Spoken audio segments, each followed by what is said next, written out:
जिवंत सातबारा उपक्रमाच्या चिखली पॅटर्नची महसूल मंत्र्यांनी दखल घेतली आहे। जिवंत सातबारा उपक्रम आता राज्यभरात राबवला जाणार आहे। शासन निर्णय निर्गमित केले गेले आहेत। लाखो शेतकरी कुटुंबांना याचा फायदा होणार आहे। मयत शेतकऱ्यांच्या वारसांची नावे सातबाऱ्यात नोंद करण्यासाठी शेतकरी कुटुंबियांची होणारी परवड आता थांबणार आहे। राज्य सरकारने बुलढाण्याच्या चिखलीत सुरू झालेला जिवंत सातबारा उपक्रम राज्यभरात सुरू करण्याचा निर्णय घेतलाय, तर महसूल मंत्रालयातून तसा शासन निर्णय निर्गमित करण्यात आला आणि त्यामुळे आता मृत शेतकऱ्यांच्या नावावर असलेल्या सातबाऱ्यामध्ये शेतकऱ्यांच्या वारसांची नावे विना खर्च आणि सहजासहजी नोंदवली जाणार आहे।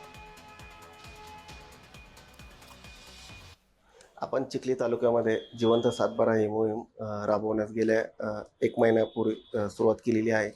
या मोहिमेअंतर्गत आपण जे मयत खातेदार आहेत, वर्षानुवर्ष खातेदारांचे जे सातबारे तसेच राहतात, ते मयत असल्यानंतर त्यांच्या वारसांची नावे त्यावर काही लागली जात नाही सातबाऱ्यावर आणि परिणामी त्या वारसदारांना विविध योजनांचा लाभ घेण्यास मोठ्या प्रमाणावर अडचणी येतात।